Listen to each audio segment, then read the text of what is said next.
大家好啊！今日咧我就嚟到曼城嘅 M1呢度咧，啱啱擺低咗架車，就係後邊嗰個 NCP 停車場啊。咁啊嚟做乜嘢咧？今日嚟考英文考試嘅 B1。咁啊雖然咧政策咧可能咧就嚟會改啦，咁啊應該改嘅機會率咧都好大啦。但係究竟點樣改咧？影響到啲咩人咧？我哋有冇影響咧？咁咧都係一個未知之數嚟嘅，全部都係不過都考過先啦。既然都報咗啊，咁啊陣間咧我考完之後咧，就再同大家分享下咧，我今日考過啲乜嘢啦，大概個情況係點啦。其實都應該好多人講過啦，不過我就講翻我自己嘅考試嗰個大約係啲乜嘢啦，咁啊再同大家分享下啦。咁我就啱啱考完個試啦，而家同大家分享下個實況係點樣先。嗱，實況咧，第一咧我就入到市場咧，我早咗1個鐘頭到嘅。樓下嗰個有一個人咧，有個接待員咧，佢咧就叫我坐喺綠色凳嗰度等啦。咁佢又冇做過任何登記嗰啲嘢啊。咁我就喺度等咗大約半個鐘頭到咧，就有個 Trinity 嘅職員咧就走落嚟咧，就叫我問我係咪考試嘅。咁啊，佢哋有晒個登記個名啦，咁啊同我登記咗啦，檢查 passport 啦，然後咧就帶我咧上邊考試嘅試場嗰度啦。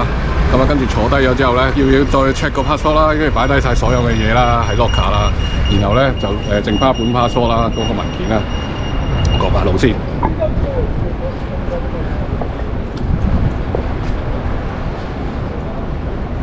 check 好晒啦，咁咧跟住咧就再有職員咧，佢就入去咧要同我喺個電腦嗰度咧就要影相啦。講解我擺低晒 locker 嗰陣時咧，佢就同我要做 body check 啦，睇下有冇一啲違禁品啊嘅嘢啊咁樣啦，喺個身嗰度啦，唔可以帶任何嘅嘢入去啦。跟住咧就入到去咧，再有個職員咧就同我要影相啦，再 scan 我 passport 啦，然後就同我講解你入到去咧就會有部電腦啦，嗰部電腦咧就係你唔可以掂任何嘅嘢嘅。哇，好繁忙啊 M1。我揾個靜啲嘅地方再講先。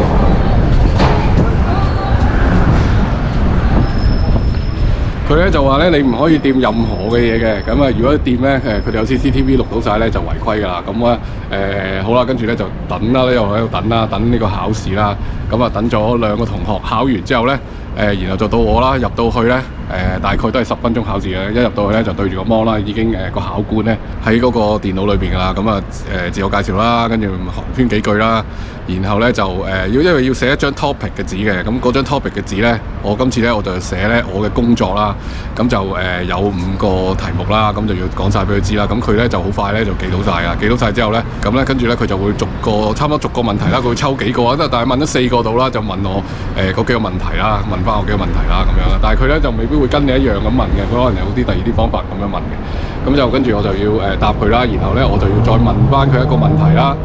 好啦，然後完咗之後咧，做到佢咧要問我另外佢哋指定嗰啲另外2條問題啦。咁啊其中一個咧就問咗我係有咩慶祝咧嘅日子啦，同埋另外一個死啦唔記得咗係咩添，即係慶祝嘅日子，同埋問我中唔中意entertainment 嘅，中唔中意睇 movie。咁啊問我最近有冇睇過 movie， 咁我就話答佢咧，我就最近咧我就睇一套咩電影，咁咁大約就真係10分鐘到佢演完㗎啦。咁啊後尾佢又叫我問翻佢一條問題啦。咁啊跟住就完咗之後咧，咁就跟住咧就走得啦，之後咧就攞翻晒啲嘢啦，攞翻晒啲嘢之後咧就再去佢就再同個職員咧就再講翻咧，佢聽日咧就會再俾個結果我㗎啦。咁啊究竟個結果係點？我聽日咧就再收到結果之後咧，我就喺呢條片咧再加翻入去同大家分享。其實咧喺考呢個試之前咧有咩準備咧？咁啊冇乜準備嘅，只係上佢個官網度咧睇過幾條片咧，究竟係點樣考啦？大約會問啲乜嘢啦？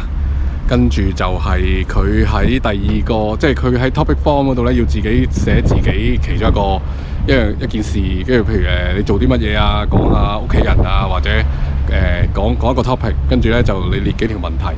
咁啊，然後第2嗰個咧就係佢會問你譬如問你一啲娛樂啊、電影啊，又或者有咩節日你要慶祝啊，有幾個大題目嘅。咁其實上去個官網嗰度咧，佢係有講晒佢究竟大約個流程啊，同埋佢問啲乜嘢係點樣。咁就每 part 咧就5分鐘，咁啊總共大約10分鐘已經完㗎啦。因為咧我哋要問完晒，佢問完我哋啲嘢咧，我哋要調翻轉頭問翻佢一條問題嘅。咁佢問咗我因為我係揀咧我嘅工作啦，咁佢又叫我問翻佢一條問題啦。咁我就問咗咧一條咧，我問佢你覺唔覺得你做呢份工咧好無聊啊？咁樣我直情咁樣問佢，咁啊問佢有覺得點樣啊？佢又話佢係好。我其實可能問嗰啲方法咧就比較直接咗啲啦，其實應該可以婉轉啲問下佢，即係鄉下嫂都話我，你話好似問下佢有冇挑戰性啊嘛，你即係話人哋覺得悶，即係唔係想做呢份工啫咁樣。佢咧就話呢份工咧一啲都唔悶啦，因為咧可以接觸到好多唔同嘅人啦。咁我就跟住嗱臨補翻一句咧，我就答翻佢咯。我話係啊，可以有好多唔同嘅accent啊，即係有好多唔同嘅口音你都會聽得到啊咁樣啦。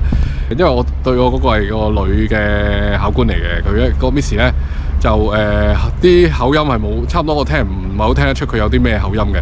咁啊，反而我啲口音係好重啦。第一係夾住啲利物浦口音啦，我特登講嘅。第二咧就係講翻有肯定諗到啲香港口音啦，一定有啦。咁啊都咁嘅年紀啦，仲想又唔係呢條，我諗我啲口音會比佢重好多啦。咁跟住就考完之後就冇嘢啦。咁啊跟住而家就係等消息啦，等到第二朝，佢話最快咧就係第二朝嘅9點就會收到 visa 啦。